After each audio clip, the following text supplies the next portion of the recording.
okay with that, I will be recording this. And if you would like to enter your comments and questions that we might come back to later on, even if we may not have time for Q&A on this occasion, we will try and respond, and Alison and Ben will keep an eye on the chat as well. But I'm looking forward to hearing from you first, Alison and Ben. Go ahead, please. Thanks, Eylem. Thank you for such a gracious, lovely introduction. I'm glad you enjoyed the book. I'm just going to do a brief sort of introduction to it. I'm going to talk for a little bit. Alison's going to talk for a little bit. Mainly sort of to give you I guess a visual introduction to it. So here we go. So this is a work of conjunctional analysis. At least that's how we saw it and understood it. And conjunctional analysis is kind of about trying to put your finger on the pulse in a sort of rigorous way of what's going on. But it's also quite a risky approach when you write a whole book, because things can change quite quickly. My last book was about Russell Brand. When I started the book, he was one of the most famous people you could imagine. When I finished, no one was talking about him at all anymore. So I was, a little bit apprehensive doing this, taking on this sort of project. Fortunately for us with this, we're writing about the leading figures in the tech industry, who also happen to be the richest and arguably some of the most powerful men in the world. And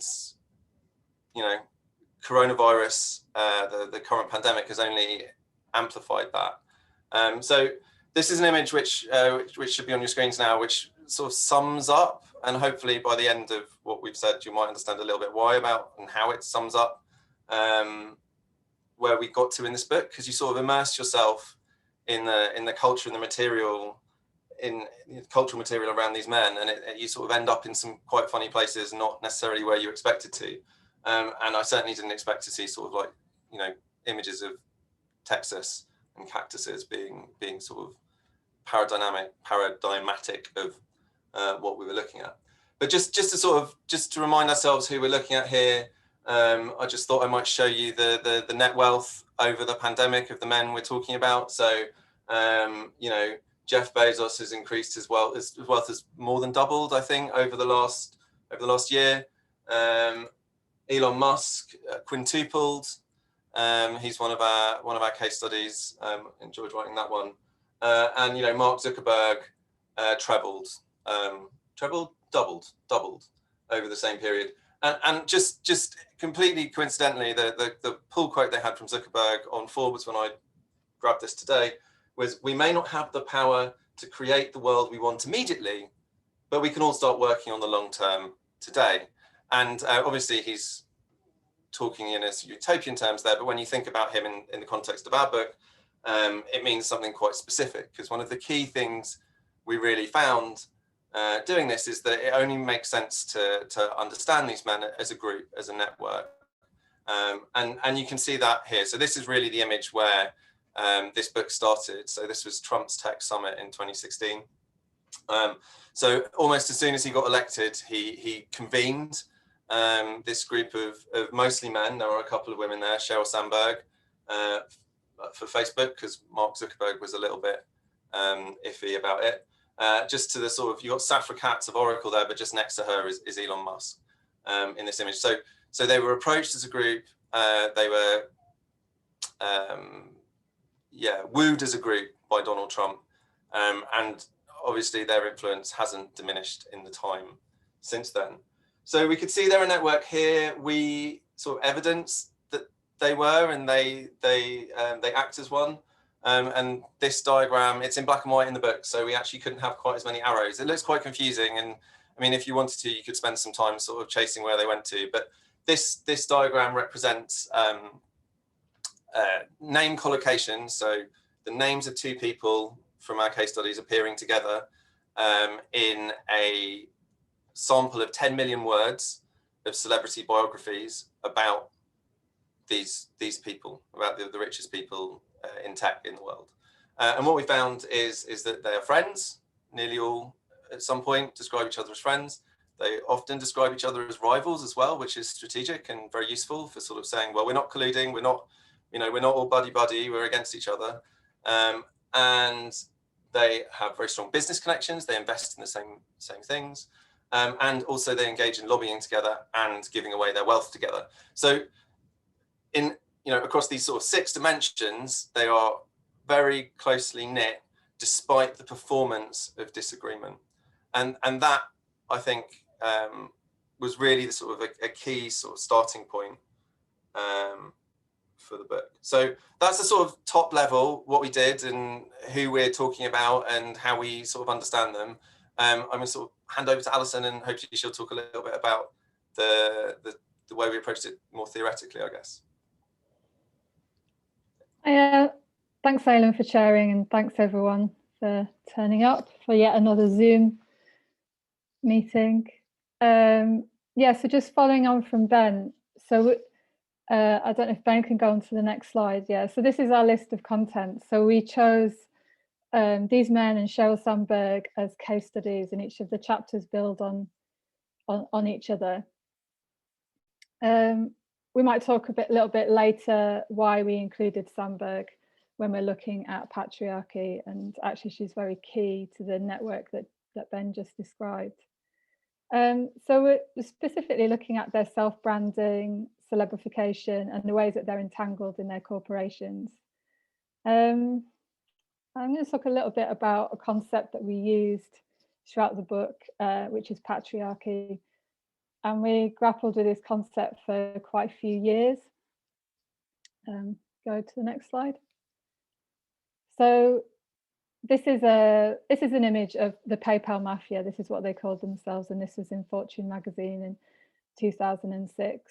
And it's an image of all the members of PayPal. They're performatively dressed as gangsters. So there's a kind of ironic wink to male domination, but all these men went on to become key players, founders, funders in Silicon Valley. Yeah, and Silicon Valley, as books such as Brotopia is a male, especially in terms of the founders, the venture capitalists, the ones who have the extreme wealth, is male dominated. But once we delved deeper into ideas of patriarchy, it was clear that patriarchy is always contextual. So it's not a theoretical frame that we can just apply everywhere without taking into account political structures, histories, specific colonial projects. So we found a universalist or essentialist concept of male domination, which has been critiqued in various stages of feminism, of course, does not directly take into account race and migration status and class. And these are structures of oppression that are crucial to understanding how patriarchy functions in the context that we're looking at, which is US West Coast tech.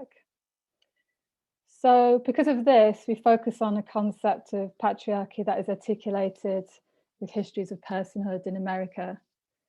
What is at stake in this is a concept of who counts, who gets to be a proper person, as in who gets to own property rather than be property.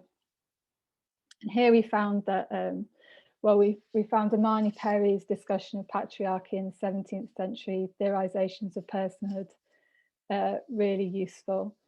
So Perry talks about theories of personhood as structured by the logics of the American frontier household. And she points out, using John Locke, that he gives us, the 17th century philosopher, that he gives us a very clear understanding of how the ideal household is constructed.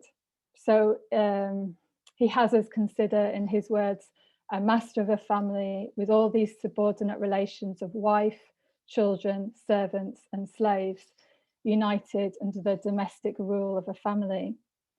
So the master is the patriarch of the household, and the other components are differently striated beneath him. So using Perry, the way that she uses Locke, our argument is that this racialized, gendered, classed shaping of personhood persists in the patriarchal networks that we've identified. And by that we mean, we don't just mean the founders, we also mean the workforces, the exported products, and the way that they're marketed and branded as well.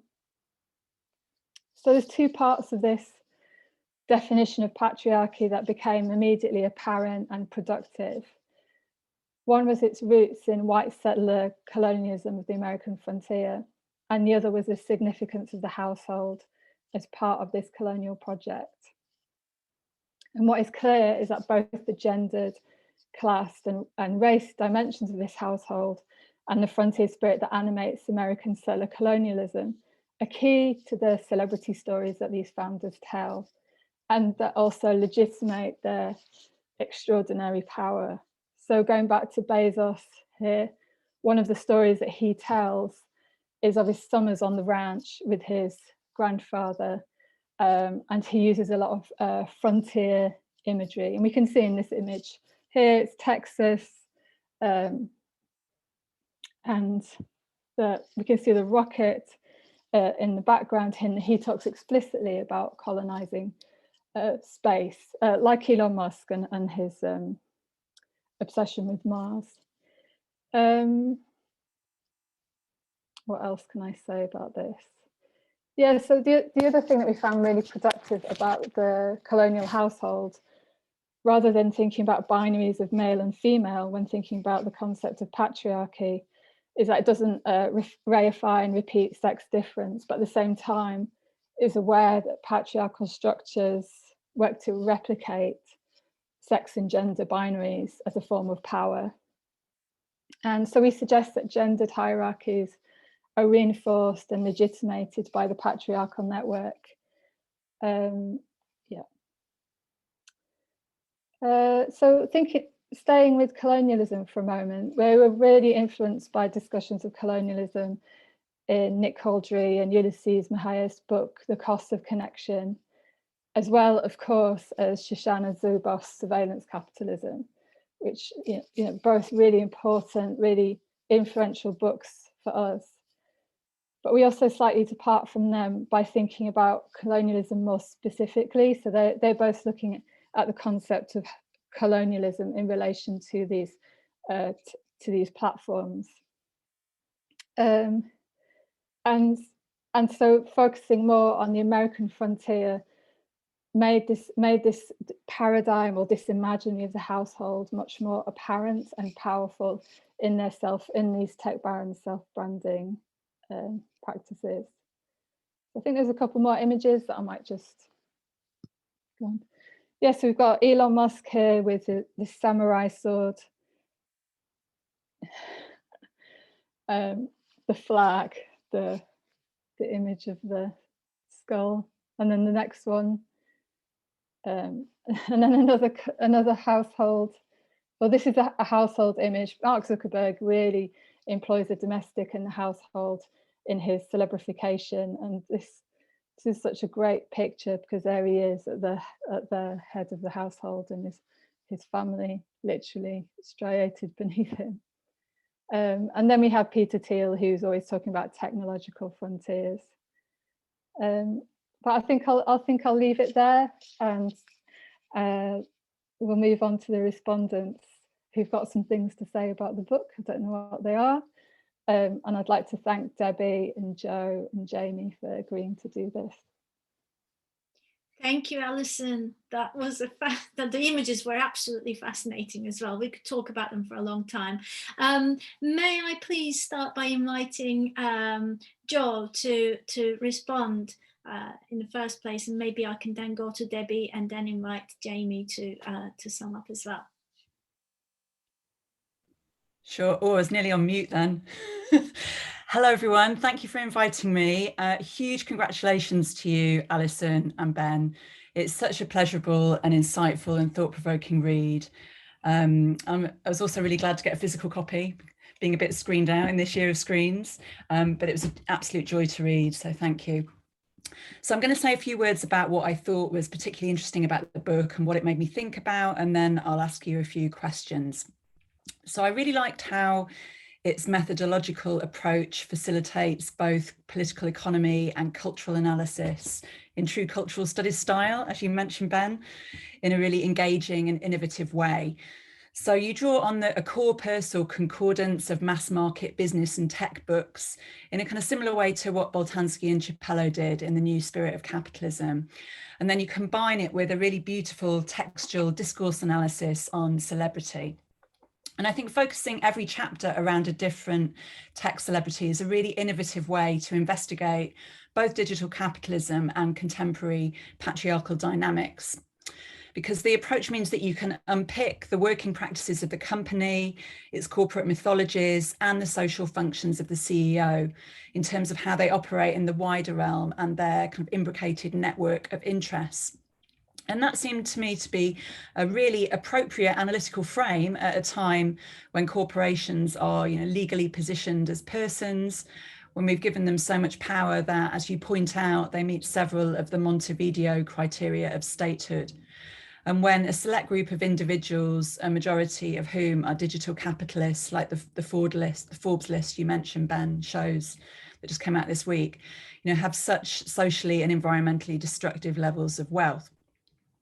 So the book draws these really sharp connections between their self-presentation and their mediation and how their businesses work.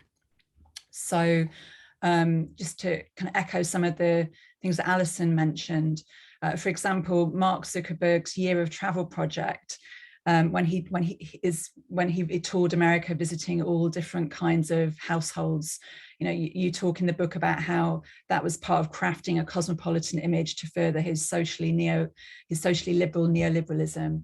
And you kind of read that in really beautiful, fine detail, talking about how some of the families who fed him didn't know that he was going to turn up until 20 minutes before. And you relate that to how these arrangements, to how Zuckerberg is the surprise guest in our houses through surveillance capitalism, and how Facebook users get used. Then similarly, the lengths to which Amazon CEO Jeff Bezos has gone to avoid taxation, he's studied disdain for the public sector and his kind of despotic culture of overwork, how that infects the entire organization is made really clear. So there was this one quote that you cited from an employee: "If you're not good, Bezos will chew you up and spit you out. And if you are good, he will jump on your back and ride you into the ground." So you kind of really effectively draw out how he couches overwork as both pioneering and deeply moral, despite what it is. And then we have Peter Thiel's massive misogyny. I learned that he's actually against women having the vote at all. He describes suffrage as a threat to capitalist democracy. Arguably he's right there, because capitalist democracy is a kind of oxymoron. And this chapter outlines how he's entrenched in alt-right networks and in a male employment and alt-right mafia. And like you say, Alison, that's been glamorized by these glossy magazines like Fortune. He's the face in the mirror, you say, that other founders don't want to see. So I really loved how you show how all these celebrity CEO personas are used to kind of smooth over the larger tensions of the role of business in society, and how you pick out at the same time the kind of key motifs which are both formative in doing that work of easing, and which are also bound up with those longer historical entanglements between capitalism, patriarchy, and colonialism, namely the household and the frontier. He shows how the billionaires motifs to extend their power, how their extended corporate households run according to the whims of their masters. They're places where women like Sandberg are given and promote the option of leaning into their patriarchal bargain, in which Google says don't be evil, but offers an in-house welfare capitalist model whilst campaigning against national welfare and unions. And how in India, Jeff Bezos was met with banners comparing Amazon to the East India Company. So I think it's really, fantastic at showing how digital patriarchs have worked to entrench those existing gendered, racialized, and classed inequalities, despite the socially liberal gloss that the majority of them adopt. So well done on this massive achievement. Just a few questions I had whilst reading it, and they're more kind of follow-on questions, really. For possible future projects.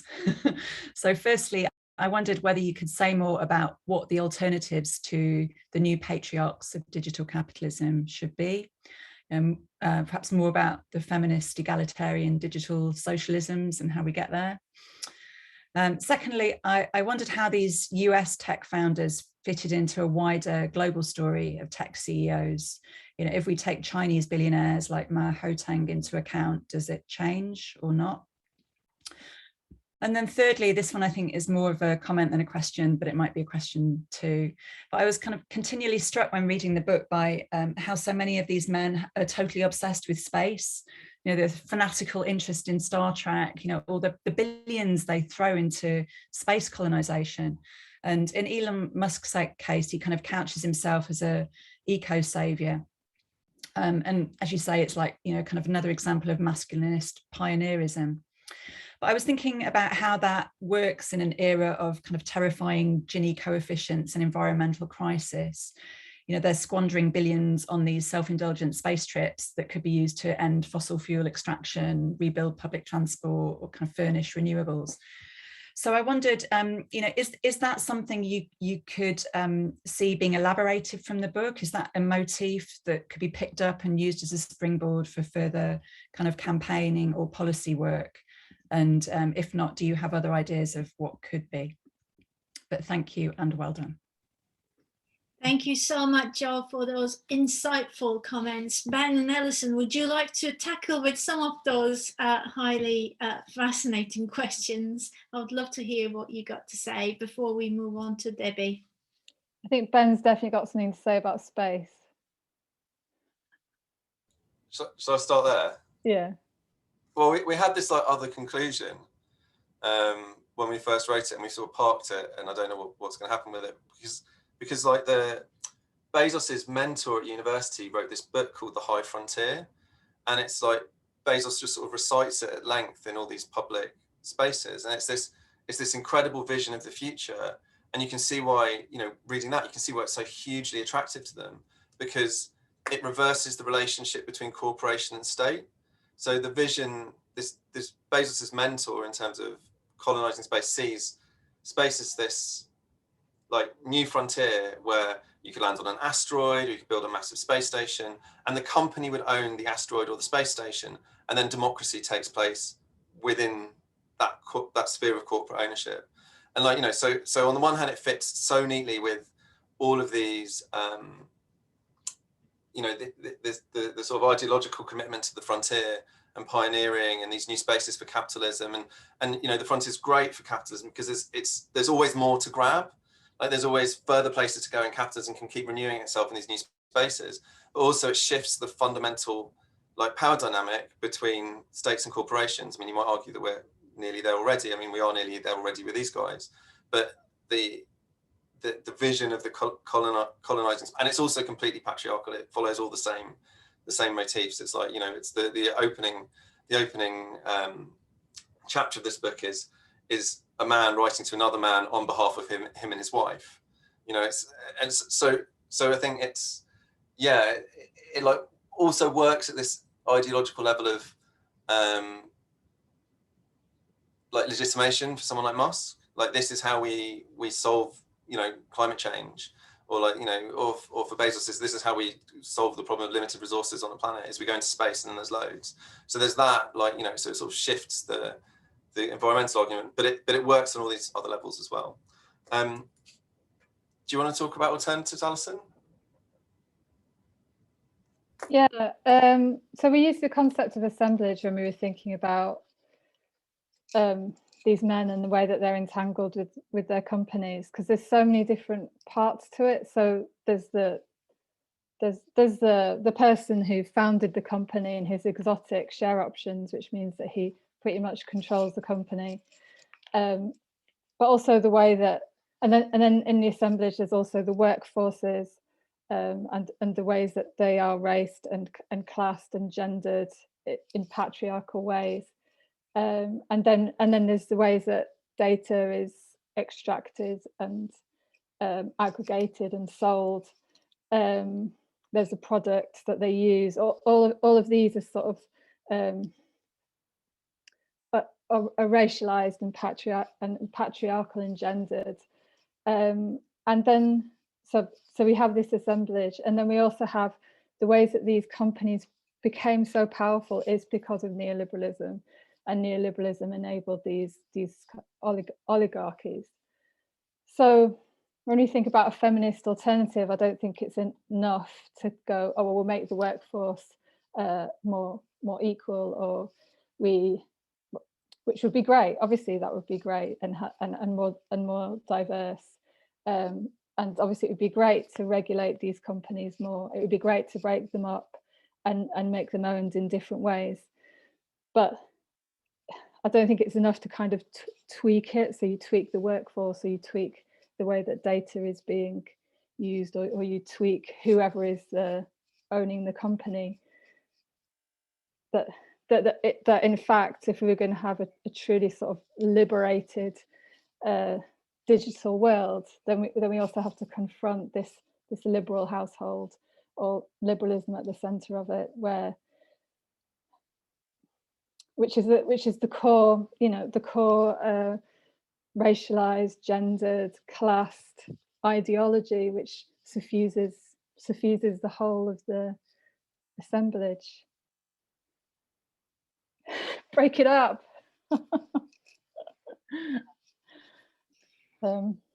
Yeah, hopefully that answers it. Yeah, that makes perfect sense. Plenty of material left, book 2. Sounds like there's going to be another follow-up volume coming out of this. Well, it's all very dynamic anyhow in nature, isn't it, the subject? So everything is happening. Let's see what happens when they go to space, if at all. May I invite Debbie to come in, please? Hi, can you hear me? Perfect. Thank you so much for inviting me to respond today. It's a pleasure to be here. And as you know, I thoroughly enjoyed the book. I think it's an amazing contribution to debates in this area, and incredibly unique. So first of all, I'd like to congratulate Alison and Ben on what I think is a really super important contribution to research in this area. I think using the lens of celebrity studies to explore the political economy and gender politics of techno-capitalism is nothing short of inspired. And it's an immense achievement, I think, to be able to organize a book like this into chapters that deal with individual personae, and yet maintain a constant and compelling theoretical undergirding throughout. So I think that's like a really difficult balancing act to pull off, and you've done it just absolutely brilliantly. And for me as well, having worked on the area of online misogyny and the manosphere and digital hate through the lens of masculinity particularly, this is very much kind of missing piece in the jigsaw that I didn't know was missing until I read your book. And then you kind of go, wow, nobody has really joined up in this way the personae, the celebrity culture, the mythologizing that has been so instrumental in building these empires, with masculinity studies, with cultural studies, and with a kind of more orthodox political economy of the internet approach. So super congratulations. My response is a little shorter than Joe's, so I apologize for that. And then I have a couple of questions. So I think as well, one of the huge strengths for me of this book is the way in which it understands the tech landscape through this mythology of the frontier. And also, this helps us to make sense of how these personae and their narratives have gained traction in such a short space of time. And it really made me reflect on how our lives have changed in such a short space of time. You're talking 2008, and you kind of look back and go, wow, this is an incredibly short period. And you often look back maybe on your Facebook profile and see that you joined in 2008, and you're just thinking, it's kind of mind-blowing trying to take it all in from a personal point of view, never mind from a global political economy point of view. So it really is important, I think, to kind of stop and take stock of that in the way that you have done. And it also reminded me this use of the frontier analogy of David Gerstner's work on masculinity in early American cinema.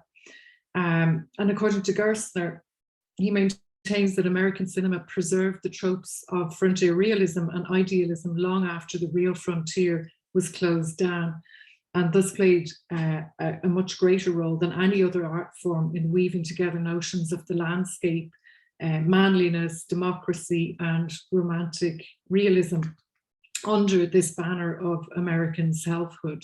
So for Gerstner, American theatre and cinema effectively enabled the myth of manly America. So that really kind of resonated for me with what we're seeing now in the age of data capitalism. We see this entirely new kind of virtual landscape made up of personal data, algorithms, artificial intelligence, which has been conquered and colonized by a new form of manliness, again, ostensibly in the service of democracy, freedom of speech, these kind of progressive values.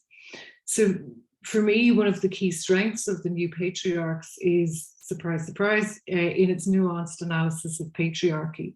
Sometimes when we talk about patriarchy now, it's kind of difficult to sound convincing, I think, when so much of what we see around us looks on the surface of things quite unpatriarchal. There's so many ostensibly progressive heterosexual relationships on display. We've lots of pro-feminist male colleagues, and particularly in tech, there's a greater acceptance of non-normative masculinities. So very often I think the world doesn't feel patriarchal in that kind of, you know, smokestack industry, male figurehead, old boys club sense that it has until relatively recently informed our sense of how patriarchies look and work.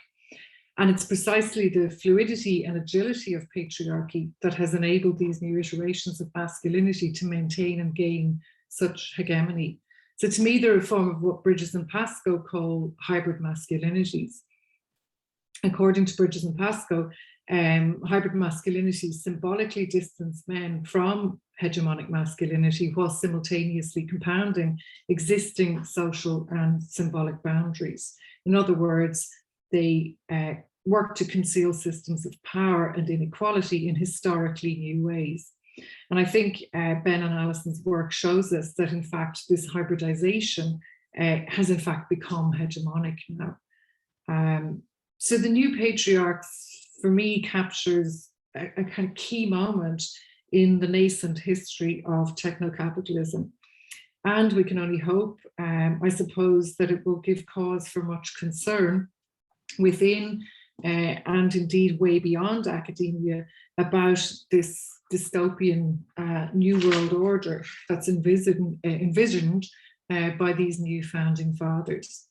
So I have a couple of questions to put to you. The first thing I thought when I read it was, I'm really excited about how it's going to be received by the media and by the tech industry. And I just wondered if you have any thoughts on that, or, you know, do you anticipate a lot of publicity? Do you anticipate any kind of pushback? Have you thought about how you're going to manage that? I'm kind of intrigued by what's going to happen when it gets unleashed. That's the first question. Do you want to go? I suppose I just didn't think anyone was going to read it. You know, it's an academic book. I think they are. That would be great. I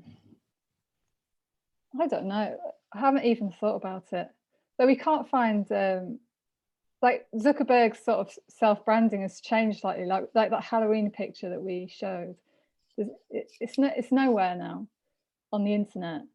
So he obviously has, you know, his PR team is like taking as with all of them, like Musk as well, taking a lot of care over their public masculine image.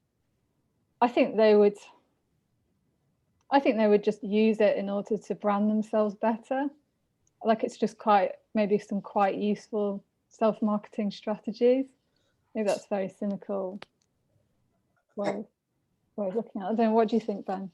I think, like, you know, so Elon Musk is really interesting, and what like where I think I got to by the end of the project is just like listen to what Peter Thiel is saying, because he will often say like the thing that the rest of them don't want you to hear. So the thing he says about Elon Musk is not that he's a genius, but that he's a sales grandmaster. What Musk is really good at is sales, and that's completely true.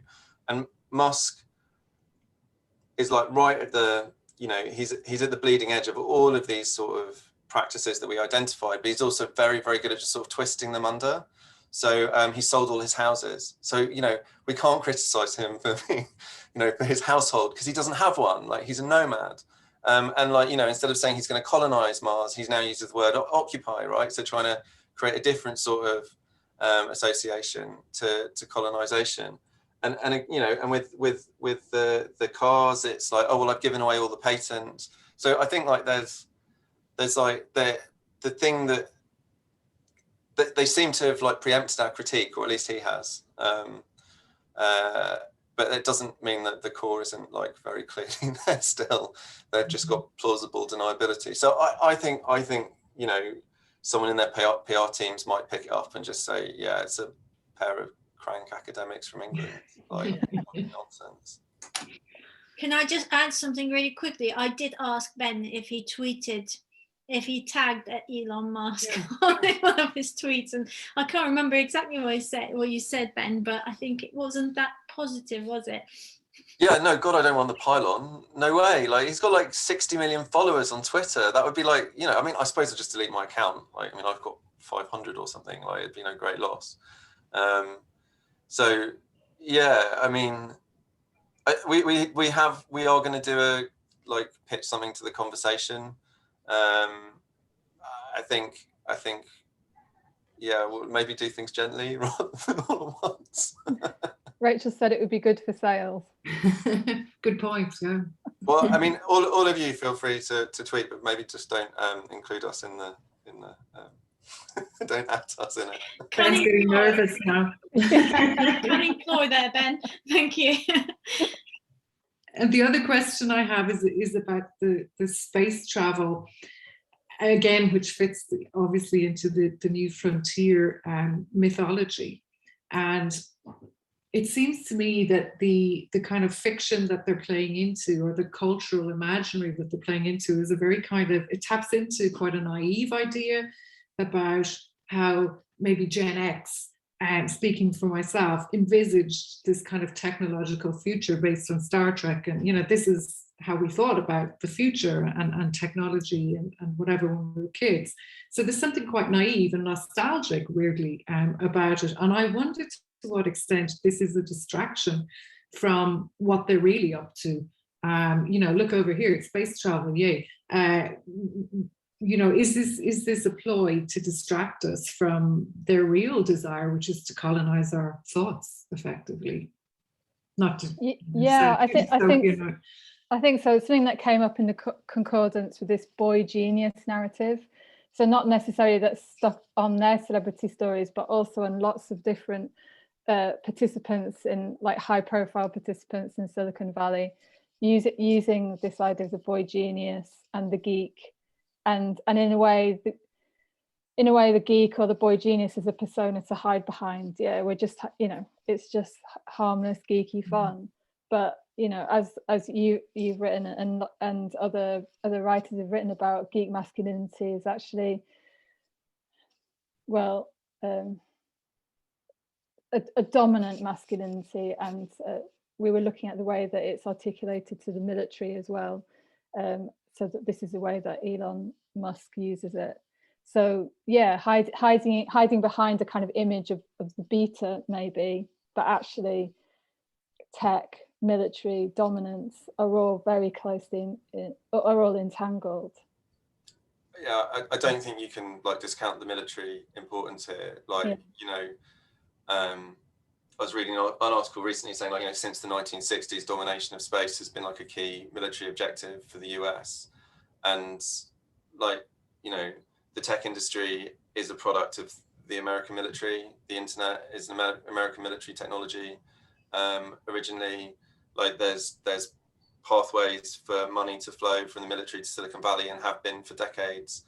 like, you know, the colonization of space is part of that. And you know, SpaceX, Musk's company, is already running military missions, you know, which aren't public, and there's been, you know, all of their test sites, or not all of them, but a lot of their test sites were tied to the Air Force and the Navy. He's talked to the new Space Force. Like, so I think the military connection to space is very real, and is another thing that they're doing, as well as colonizing our minds, like as Couldry and Mayes and Zuboff argue. So yeah, I think like it is a nice shiny distraction from the fact that, like, they're invading our homes basically, but I think it is also like a continuation of the relationship with the military. Yeah, as Alison said.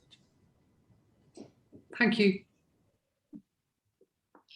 Thank you so much, Debbie, for your comments as well. And I think I started making notes of bullet points that you highlighted, and now I have 3 A4 pages since the beginning of this conversation. So that's great. It makes me realize how much I love cultural studies and media studies, and how many different layers of thought is involved. But thank you, Debbie.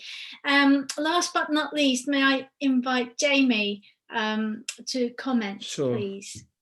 Hello, can you hear and see me? Okay, Yes, great. perfect. Okay, first off, I'd like to thank Ben and Alison for inviting me to respond to their book, The New Patriarchs of Digital Capitalism.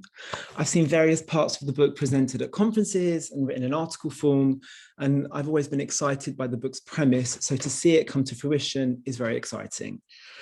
I obviously don't have much time left, so what I'm going to do is just talk about the things in the book that struck me the most. So the first thing I want to say is what an important intervention The New Patriarchs of Digital Capitalism is. There are different books that interrogate the political economy of digital capitalism, but none that have theorized it as a form of patriarchy that is not only gendered, as the term more immediately implies, but raced and classed too. In the book, they convincingly demonstrate that despite efforts to represent the CEOs of the major tech companies as individuals in competition with each other, they are in fact very much a network, continuously working in each other's interests. As such, they have managed to accumulate more personal capital in a shorter period of time than the so-called robber barons of the Gilded Age, meaning they're able to exercise extraordinary political power, either through the platforms they own or through direct political influence over Washington. Ben and Alison argue that they've been able to legitimate this extraordinary power grab through recourse to two of the most powerful, long-standing, and intertwined myths of the North American imaginary: that of the patriarchal homestead sitting at the edge of the American frontier. Excuse me. In their mediated celebrity persona, each of these men represent themselves as rugged individuals at the head of a household, claiming new territory for American capitalism. Of course, what they and these frontier homestead myths fail to acknowledge is that these rugged individuals are anything but. Their power and wealth are dependent on the productive and reproductive labor carried out by intimates, domestic help, and employees that they exploit, as well as the resources they expropriate, uniquely for this mode of capitalism, data. So as you saw, for example, Jeff Bezos frequently draws on his grandparents' Texas ranch in his origin stories, as well as his Star Trek fandom, with its famous Final Frontier tagline. He does this in a way that obfuscates, for instance, the brutal working conditions of Amazon warehouses. Again, as we've seen, Mark Zuckerberg represents himself as an ordinary father and husband who regularly hosts barbecues in his middle-class looking backyard to detract from, say, the profound racial hierarchies in the Facebook workforce or the unethical, and as we now know, politically dangerous data collecting practices of his platform. There are other books that are similarly interested in the political economy of Silicon Valley, but where the New Patriarchs of Digital Capitalism is novel is in making questions of gender, race, and class absolutely central to their analysis. The claim is that we cannot understand digital capitalism if we do not understand it as a massive intensification of the power that a tiny handful of white men have over every other minoritized social group. so-called intersectional dynamics are not of a second order to be gestured towards as a progressive afterthought. They are the means by which power has been accumulated under digital capitalism, and an extraordinary apparatus of deflection needs to be operationalized for this power to appear legitimate. The next thing I want to talk about is the subject of chapter 5, Peter Thiel, the co-founder of PayPal. So one of the areas that I research is the shifting place of gay men under different forms of capitalism. I usually focus on ordinary gay men and their everyday lives, but how certain gay men become celebrified during particular historical moments is, of course, just as revealing. Being an openly gay man is not necessarily a barrier to patriarchal personhood under digital capitalism in the way that it used to be, as long, of course, as you're cis and white. In the case of Peter Thiel, it appears to help if you also have stridently neo-fascist political views. Understood as the philosopher king of Silicon Valley, Trump-supporting Thiel has published anti-feminist and anti-racist screeds, which Ben and Alison do a brilliant job of rigorously critiquing in their book. Perhaps fascist gay men shouldn't mystify me anymore, but they still do. The vociferousness of Thiel's right-wing views are especially striking and move beyond the small c conservative or homonormative gay men who want to get married and have kids and live aspirationally consumerist lives. Thiel is actively and provocatively racist and sexist, as well as openly disavowing of the radical legacies of LGBT+ politics that have enabled him to be an out gay man in such a powerful position. Alison and Ben asked different questions of the celebrification of Peter Thiel to the ones that I was left with on reading their chapter. So namely, what is it about digital capitalism that makes fascist gay men so visible and have such political influence? So Milo Yiannopoulos, with his cheerleaders on 4chan, being perhaps the most high profile. I don't have an answer for this. Perhaps we can talk about it afterwards. But like all the best books, the new Patriarchs of Digital Capitalism provokes as many new questions as it addresses and provides some important context to begin to think these questions through. So the final point I want to make relates to the book's methodology, their combination of discourse, cultural analysis, and corpus linguistics. So to explain why this struck me, I'll give a little personal background. So my first academic job was as a visiting lecturer at Middlesex University, and Ben was my line manager, and I was employed to teach a module on magazines that he had devised. The assessment on the module involved the students carrying out a content analysis of their chosen magazine, counting the amount of times something appeared in the magazine to demonstrate what mattered in that magazine's ideology. I can see Alison laughing. I have to say I was suspicious. My background is more qualitative, I suppose you'd say, so I was a little averse to using this quantitative approach to research. I had no reason to be, the students absorbed it and produced some fantastic work. And so it is with a combination of methods used in this book. Counting words in the way that they do, alongside interpreting the patterns they produce, set against considerations of political economy, has generated a robust, original, and illuminating piece of research. For example, it perhaps wasn't a surprise that questions of race and racism barely come up at all in their concordance, except to disavow it. But it's an important finding that it does, or it doesn't, sorry. More surprising, perhaps, is how infrequently the word community did, given how central the idea is to these platform self-representations, revealing the hollowness, if not the hypocrisy, of these pronouncements, something we perhaps knew, but now have concrete evidence of. So having been friends and worked with Alison and Ben for nearly a decade now, reading the book has been an interesting experience. I was trying to work out which parts were Ben's, which part were Alison's, and perhaps sometimes I guessed right.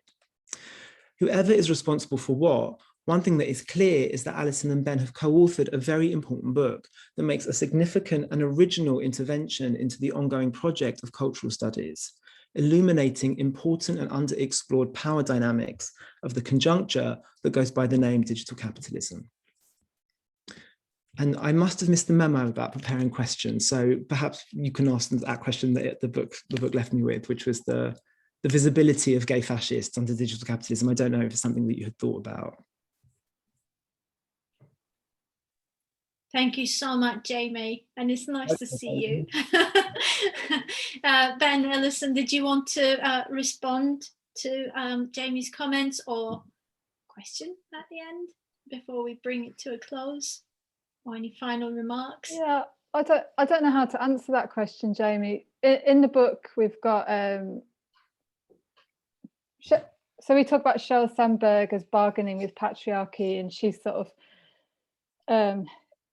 in this bargaining, she's opening up this market of mainly middle-class women, I suppose, and making Facebook or digital capitalism sort of amenable to them. And Peter Thiel, one of the things that we're arguing in relation to him in why he's strategic is that he opens up another market, which is the alt-right, so-called conservative demographic. I don't know, Jamie, what do you think? I honestly don't know. It completely mystifies me. I mean, just more, not maybe Peter Thiel, which I don't know very much about, but just more broadly, how that, you know, Steve Bannon, I think, was desperately trying to kind of court gay men, and Donald Trump would say things like, we're fighting for we support LGBTQ rights, except for trans women, apparently. And it's just it's a contradiction that I don't spend a huge amount of time thinking about. But I mean, I honestly, it mystifies me. It might be a strategic sort of liberal, a gesture towards liberalism, or a gesture towards, oh, we're not complete fascists. But Peter Thiel is such an important person in the network because he is so networked, and he has such an ideological push in his books, and he's on the Facebook board, and he founded Palantir. So, and then he's a broker between the Republicans, the conservative right, and the sort of so-called left-leaning Silicon Valley. That he's, you know, so-called left-leaning. I mean, that they do deals with conservatives constantly. They need to in order to get money as part of their lobbying. So for Thiel I can see, and Milo Yiannopoulos, well, he's been cancelled, hasn't he? Yeah. I want Debbie, I wonder if you have come across this in your research. Like, is that something you've looked at in any great detail? Yeah, well, not in a huge amount of detail, but certainly there is increasingly space for homosexuality within the manosphere. You know, it's not seen as necessarily problematic. So you can have, you know, and there is quite a large contingent of anti-feminist gay men that are active on these very extreme sites, on 4chan and previously on Reddit. And I wondered to what extent it kind of dovetails with theories of inclusive masculinity, whereby, you know, this isn't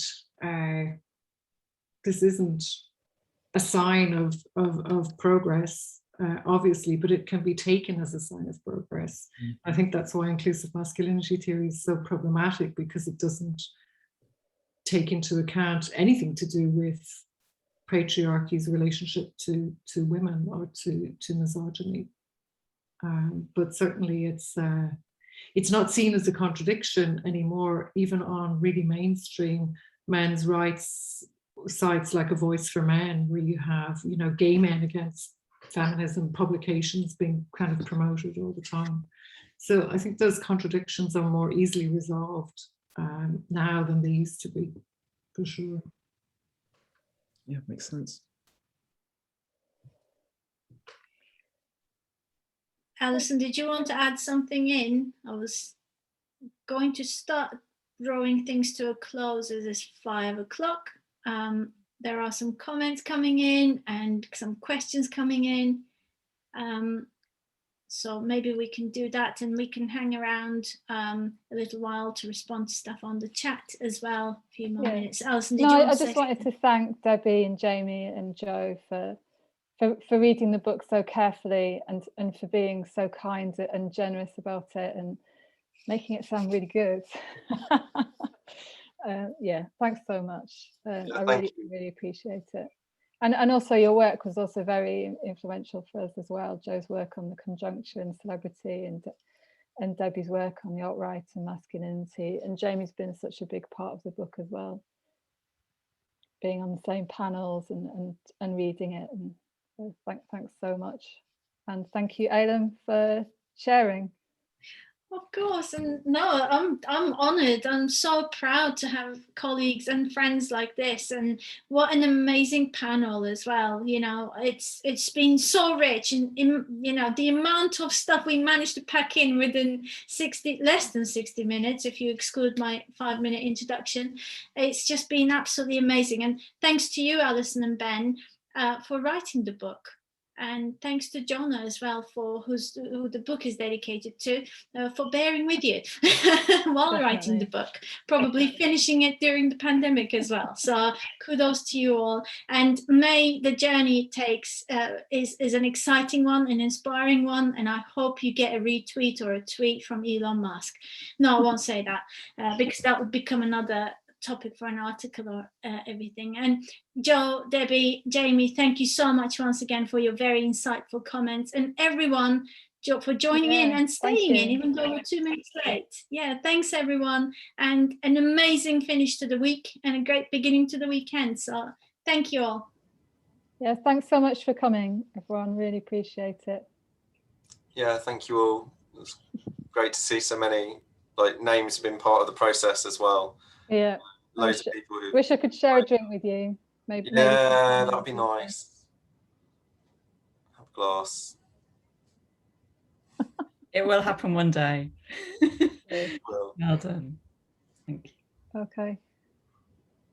Goodbye. So I'm happy to stay here to keep a recording of the comments as well, so that you can have access to them later on. But other than that, have a great weekend, everyone. Thank you.